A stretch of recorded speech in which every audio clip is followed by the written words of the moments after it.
Good afternoon, everyone. My name's Hayley Twigg Wheeler, and I'm interviewing Gwenno Dafydd for South Wales Networking for Women tonight. Welcome, Gwenno. Tell us a bit about yourself. Thank you very much, Hayley. This is the very first time I've done one of these interviews by Zoom. I've been very busy the last week trying to learn how to do it. My name is Gwenno Dafydd, and I am a leadership and public speaking coach, and I worked in person. And I also worked quite extensively worldwide with Skype. But I'm now adding Zoom to my list of resources, really, because I've had to learn pretty quickly because everybody else is up on Zoom. So I do a variety of things, but basically I am someone who tries to uncover everybody's brilliance. We're all brilliant at something. It's just that sometimes we don't know. And that's fantastic. I think there's not enough of us kind of people around.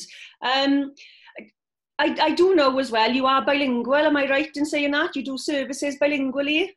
Well, I do services bilingually, but I actually am quintilingual. I think is somebody who can speak 5 languages. I speak Welsh, English, French, Dutch, and I can understand and get by in Spanish. I love languages, and the reason for that is I'm very curious and I don't like missing out on anything.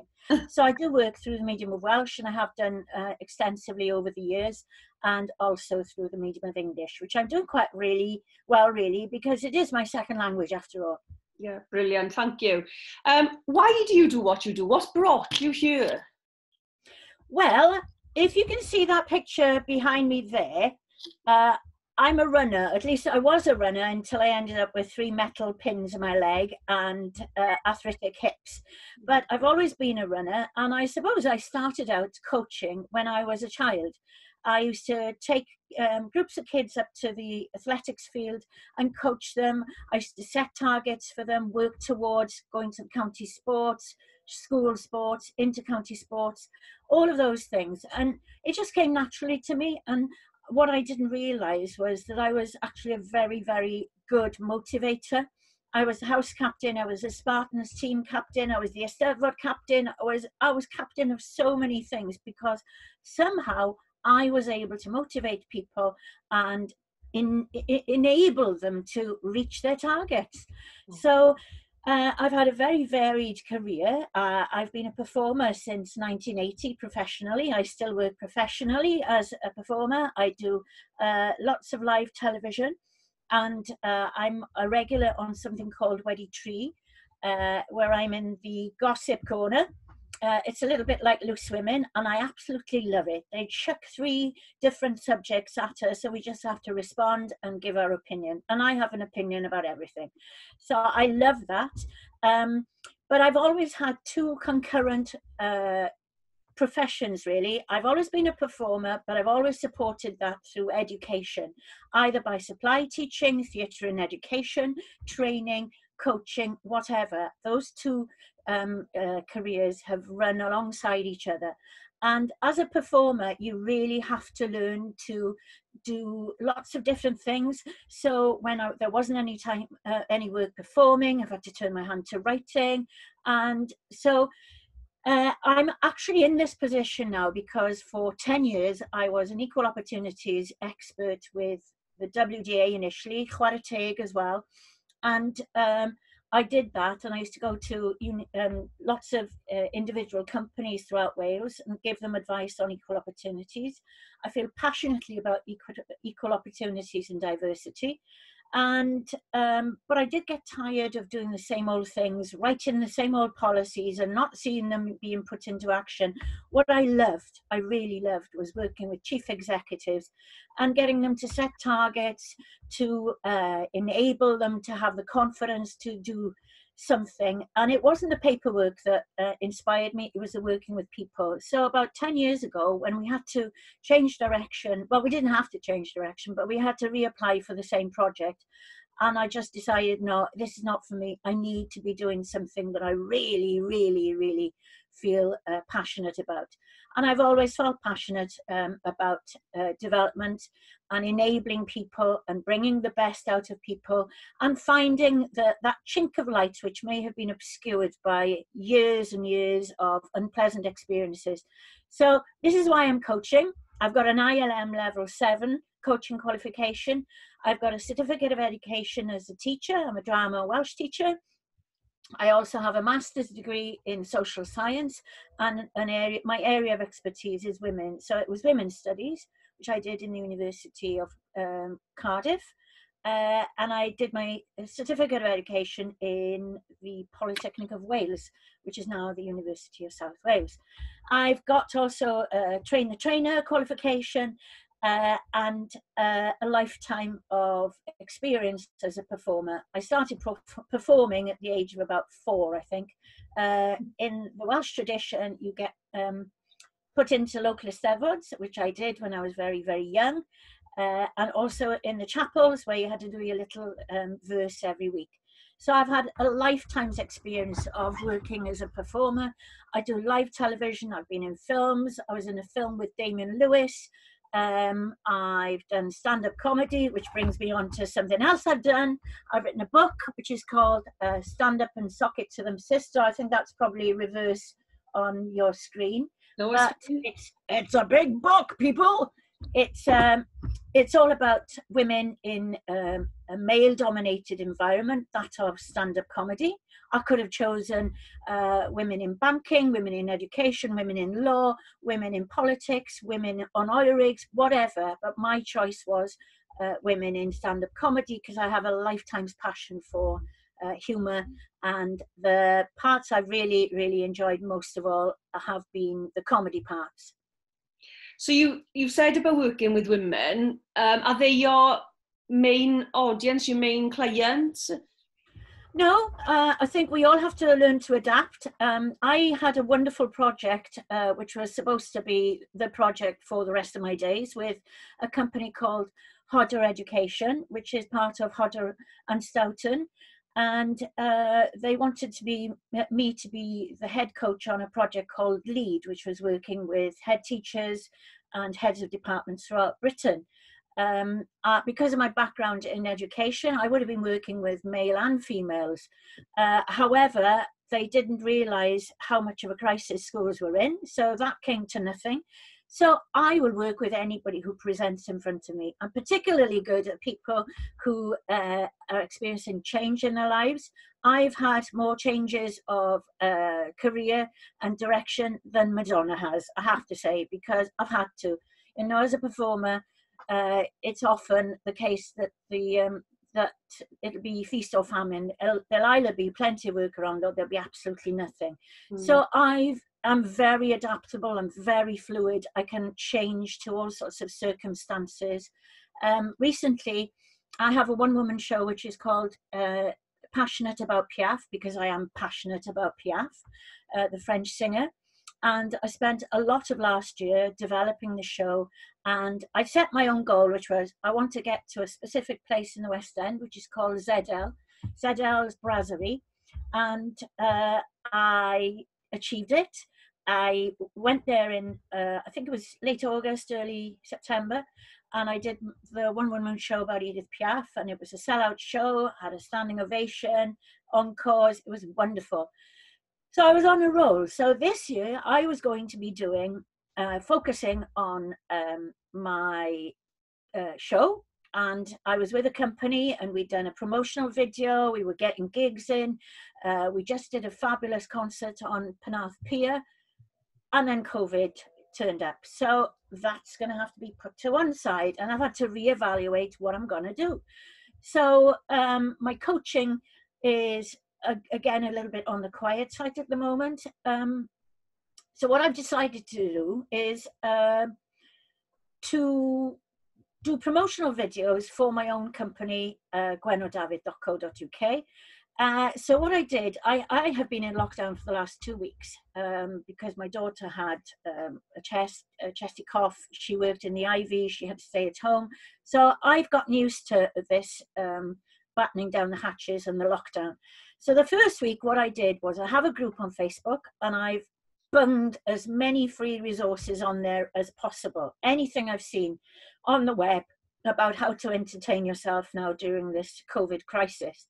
So I put it out there to get as many people to share my name as possible. And the other thing I've done is I've started a little they're not called podcasts, I don't think, are they? They're just little video clips anyway, and it's called The Alternative BBC, which is a bit cheeky, but that's what I'm like.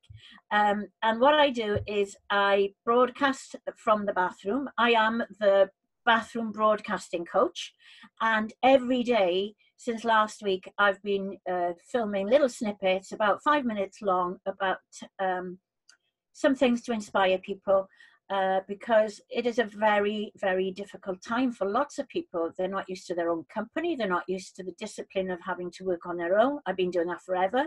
Doesn't bother me, doesn't faze me. I know how to do it. I can help people. So I've been broadcasting these. I've been sharing them they go from my web page. So if anybody's interested, go and rummage. My actual YouTube is full of testimonials. And so really at the moment, it's a fallow period from a point of view of work, because all of the performing work has just gone. It's all gone, and it's such a shame, because we were on a roll, and it would have been wonderful, because we were hoping to go to Glastonbury, we were hoping to go to the Edinburgh Fringe Festival. I was headlining Aberjazz in Fishguard. Back to the drawing board. So do you know what? It's really important for people to realise that there's no such thing as failure. The failure is in not getting up. We're all going to get knockbacks. It's going to be a very tough time for the next few weeks. We're all going to hear about people that we know that are going to be ill with the COVID virus. I have 2 members of my family who both worked at the Royal Gwent. They're ill. I have about 6 or 7 members of the family. I come from a huge family, and 6 or 7 who are in the medical profession, who are really on the cutting edge. We're all going to have to become very brave to sustain ourselves. So I'm just chucking it all out there, so that hopefully by the end of this COVID crisis, that people will know my name, and hopefully in the intervening time, when they think of getting a coach, that they'll think, she's fun. I like having fun with people when I work with them. I think that it's really important to enjoy what you're doing, and I want to have a laugh with my clients. I take it immensely seriously. I work people very hard. They will know when they've had a session with me, but I think it's very, very important that you have a bit of fun as well. Awesome. With regards to you said that you could work with anybody adults-wise. What kind of I work with children as well. Sorry? Okay, so what problems are they experiencing, and what might they be feeling when they're experiencing those problems? Well, can we go back to pre-COVID times? Let me just think. There's a couple of, I'll give you 2 examples, right? So one is about an adult and the other one is about a child. I did some work for the NUT, and it was a Skype, 2 coaching sessions, just 2. The NUT paid for these 2 coaching sessions, and it was a client who was deputy head teacher in a school in North Wales. Now the school was an hour and a half from her home, so that's if you work it out, that's 15 hours of travel a week. So she was spending a lot of money on her petrol. She wasn't at home when her children came home from school. She was getting tired. Her work-life balance was particularly awful, and she was lacking in confidence. She'd applied for a position which she was highly qualified to get, but she didn't get it because her presentation skills weren't particularly good. So I was given these 2 sessions to work with her, and we worked by Skype. And although the Skype connection between here in North Wales wasn't particularly good, because I've worked with people in Chicago and Los Angeles, and the Skype connection was brilliant. But it isn't particularly good between North and South Wales. Something for the assemblies to have a little look at, perhaps. But anyway, we did these 2 sessions. She sent me her a film of her doing the presentation, and then I worked with her. I made a report of what she was doing. I also did some coaching about what her barriers were. Why was she not confident? What were these things that, where was the evidence to show that she wasn't good enough for this job? So we did some specific stuff, but that one was mostly to do with presentation skills per se. She was immensely lacking in confidence. She talked way too quickly, and she wasn't coming across as being as knowledgeable as she was. So The outcome of that was she went for an interview, the same interview that she'd gone for a year previously, but this time she was up against 5 men. Now, she was a woman. Now, women applying for posts with primary school postings, a man is more, there's more of a possibility that the man will get the job, okay? So we worked on this. So she didn't have much of a chance, really, but I convinced her that she was the person for the job. We did lots and lots of work. She got the job. So now she's in a higher band, obviously, for the rest of her days. She works from school. Her kids come to the school. So she hasn't got that, oh, who's going to be looking after them after school. She saved 3 hours every day of travel, plus the petrol. So after just 2 hours, 2 coaching hours, I was over the moon with the outcome of that one. Another experience that I had was, I've done lots of, I'll give you a quick experiences of Skype, really.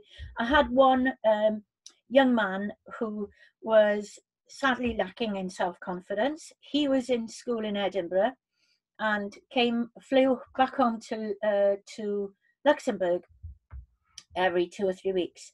His father was very concerned that he just had no confidence whatsoever. So I created a total structure for this client when we worked on communication skills, question and answer sessions. We did role model stuff, role play, all sorts of things that just to get him to communicate. So one day I would perhaps be an airline pilot, and he would have to give me interviews about what my life was like and that sort of thing, and then we'd do a reverse. So that was a Skype experience. I had another client who wanted coaching on, she was doing a speech in her sister's wedding.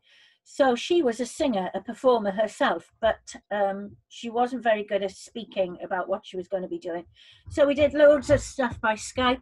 She filmed herself, sent it to me. I did a report, sent it back to her. Then we'd meet up on Skype, and I would just, make sure that she was doing it properly.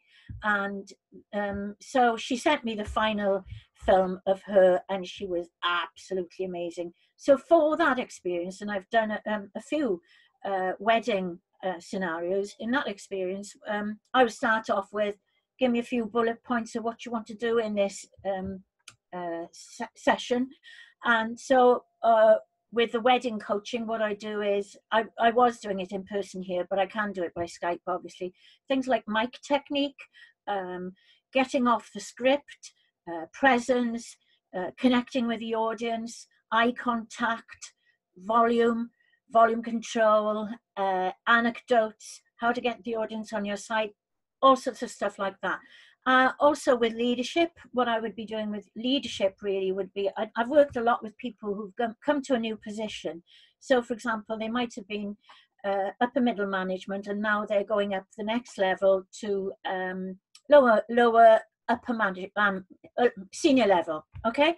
But they've got the potential, but they haven't got the skills on assertiveness, on delegation, on time management. So I'll do things like that with them. Over the last 2 weeks, I've been doing some work with 2 young women, both whom are performers. One is called Poppy, and she had to do an interview, an online audition, really. So I worked her through that. And another person was extremely anxious and I've worked with her previously, so she just phoned me up and said, can we just have an offload, and so obviously she had all the solutions, as everybody does when we coach them. So I was able to reflect back to her how she actually felt about the situation, what her priorities were, where she needed it to be. And so every client's different. Everybody comes to me. I haven't got a prescriptive way of working with people.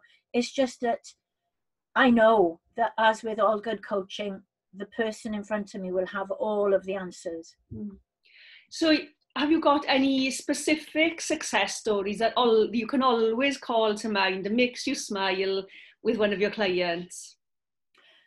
Yeah, I've been a little bit clever here, because what I did was I got them all to film testimonials for me. So actually, I've got loads and loads of them. I think I've got about 16 or 17 testimonials of people who are willing to say, Gwenno transformed me. So yeah, there's loads of them. Go and have a little rummage in my website. You know, every single one of them is special, and what is wonderful is to work with them and just see that brilliance just come out.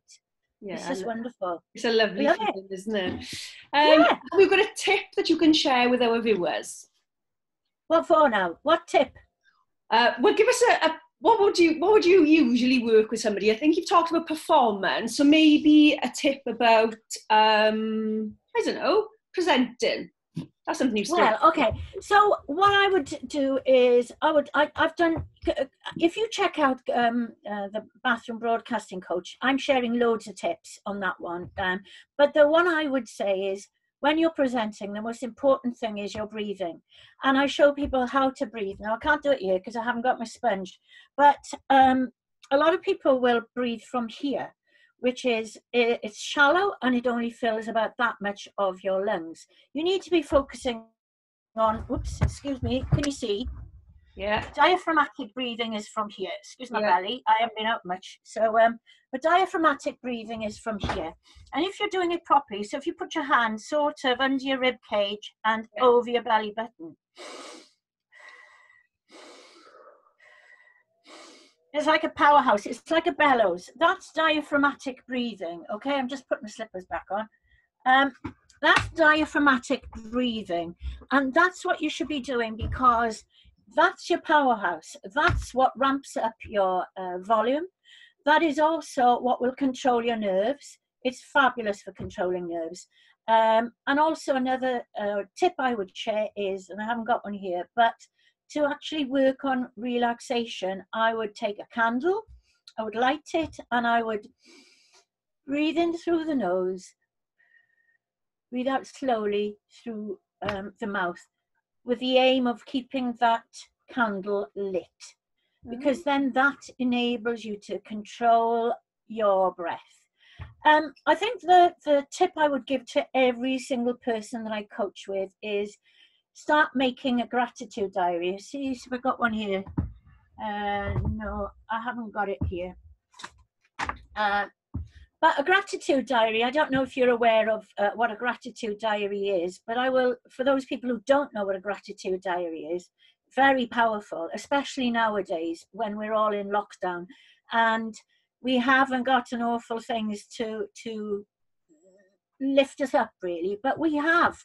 All we have to do is look for the small things really. So what I would say is check out online somebody called Martin Seligman. He is a professor of psychology in Los Angeles, and he started working and used this method with people who had depression, but it does work just as well with people who don't have depression. And it's really, you know, the Bible has an awful lot of good stuff in there. And one thing really is count your blessings. And that's what it is really. And Martin Seligman talks about the neural pathways in our brains. And it's the same as anything. If you use it, you develop it. If you don't use it, you lose it. So basically, it's about in making those neural pathways in your brain work harder. And you look for 3 things in a day that you're grateful for. Now, what I do is at the end of the day, and to be honest, I've been so busy recently doing the bathroom broadcast thing, I just haven't had time to do my gratitude diary. But I know I'm very grateful for this opportunity to be able to get my message out there. So, but what you do is you write down 3 things that you're grateful for. You know, we're still breathing. I'm very grateful for that. Having had clots on the lungs about 15 months ago, I know what it's like not to be able to breathe. It's terrifying. So we're all able to breathe. I'm very grateful for that. But there are things like, you know, we take that for granted. However, it's something that if we did get COVID, we would be very, very grateful to be able to breathe. But I'm talking about things like, you know, I'm grateful for the comfort of friends. I have a great group that keeps sending me funny videos. I'm grateful for them. You know, I'm grateful for the fact that I still got food in my fridge that will keep me going for the next few days. Look for 3 things that you're really grateful for. And I always write them down at night because, again, there's this connection between the physicality of writing something and the connection with your brain. Also, your brain will focus on whatever you feed it. So if you feed it good stuff before you go to bed, before you go to sleep, that's what it's going to be focusing on when you're sleeping. You'll wake up and you'll feel nice and refreshed because you've been grateful for the things that you had yesterday. Awesome, fantastic tips. Now, I don't know if you know this, but we met for the first time either 5 or 6 years ago, and the breathing thing was the thing that you did at that time. So that was, came back. Was that Mr. Nessie? It was in Swansea. It was part of BizNet. I remember doing that. Yeah, did I do the breathing thing? It's because it's crucial. It's really, really important. It really is. And also, don't forget that now you need to be able to have as much lung capacity as possible, because the more that you have, the stronger your breath, the stronger you're going to be if you do catch this awful condition. Yeah, it's funny, isn't it? Really, I don't know. I remember your name, and you work with Hayleys Twigg, don't you? I did it one time. I don't anymore. Oh, there you go. Yeah. Well, we've all worked. If we work with women, we've worked with Hayleys Twigg. So the final one is, how can we find you? Give us your links. Remind us of your website address. Okay. Well, my website address is www.gwenno.co.uk. for Freddie, YDD.co.uk. I'm on LinkedIn. There's tons of stuff on LinkedIn, and also I'm on Twitter and I'm on Facebook. And if you want to get hold of any of the free resources that I'm sharing, get in there and just share them, because there's tons of things like virtual tours of Monnie's garden, going to the MoMA in New York. Lovely things to keep you occupied that I haven't got a chance to look at. Brilliant. Well, once the video is posted, pop all your links in the comments below so everybody can find you easily with just a click. Thank you very much for tonight, and I'm sure. Thank you. Bye. Bye.